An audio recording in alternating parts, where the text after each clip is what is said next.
আসসালামু আলাইকুম এভরিওয়ান, শারমিনস রেসিপিতে স্বাগতম। আর একটি নতুন রেসিপি নিয়ে চলে আসলাম। আর আমার আজকের রেসিপি সরিষা চিংড়ি। সরিষা চিংড়ির জন্য এখানে আমি একটা বাটি নিয়ে নিয়েছি 1 টেবিল চামচ সাদা সরিষা, 1 টেবিল চামচ লাল সরিষা, সাথে 1 চা চামচ জিরা দিয়ে একটু পানি দিয়ে ভিজিয়ে রাখবো। 10 মিনিট মতো ভিজিয়ে রাখলেই হবে। ভিজলে একটু নরম হবে। 10 মিনিট ভিজিয়ে রাখার কারণে সরিষা ও জিরা একটু নরম হবে এবং পেস্টটা অনেক মিহি হবে। এরপর এখানে আমি 2 টেবিল চামচ কোরানো নারকেল নিয়েছি। আর নারকেলটা আমি পেস্ট করে নিব। এখানে আমি 8 পিস চিংড়ি মাছ নিয়েছি। আর চিংড়ি মাছগুলো আমি সম্পূর্ণই ছুলে ফেলেছি। শুধু লেজের কাছ থেকে একটু রেখে দিয়েছি আর লেজের কাঁটাটা কেটে ফেলেছি। এরপর চিংড়ি মাছটা এভাবে কেটে আমি এর যে ময়লা আছে ময়লাটা বের করে ফেলছি। এভাবে একে একে সব চিংড়ি মাছগুলো আমি কেটে নিব। চিংড়ি মাছগুলো সব কাটা হয়ে গেছে। এবার আমি এগুলোকে ধুয়ে নিব। পানি দিয়ে 2-3 বার ভালো করে পরিষ্কার করে ধুয়ে নিব। মাছগুলো ধোয়া হয়ে গেছে। এবার আমি সরিষা ও বাকি মশলাগুলো পেস্ট করে নিব। প্রথমে ভিজিয়ে রাখা সরিষাগুলো দিয়ে দিলাম। তারপর একটা মিডিয়াম সাইজের পেঁয়াজ দিয়ে দিয়েছি। এরপর কোরানো নারকেলটা দিয়ে দিলাম। নারকেল দেওয়ার পরে একটা কাঁচামরিচ দিয়ে দিয়েছি। হাফ চা চামচ পরিমাণ লবণ দিয়ে দিয়েছি। আর পরিমাণ মতো পানি দিয়ে পেস্ট করে নিব। পানিটা কম বেশি লাগতে পারে। আমি এখানে প্রায় 2 টেবিল চামচ পরিমাণ পানি দিয়েছি। আপনারা আপনাদের পরিমাণ মতো পানি দিয়ে পেস্টটা করে নেবেন। পানি বেশি দিলে পেস্ট ভালো হয় না। এবার ব্লেন্ডারে জারে দিয়ে পেস্টটা করে নেব।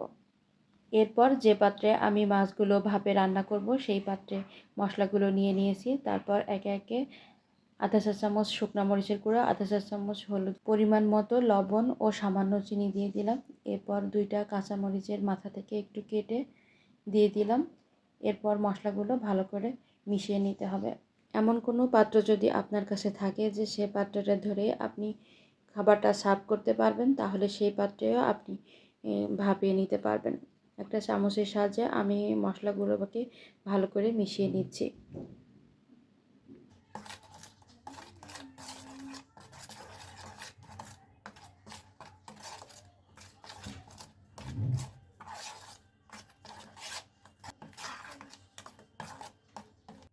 মশলাগুলো ভালো করে মেশানো হয়ে গেছে। এবার একে একে সব মাছগুলো দিয়ে দিব।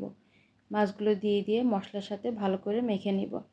খেয়াল রাখতে হবে যেন প্রত্যেকটা মাছের সাথে মশলাটা ভালো করে লেগে থাকে।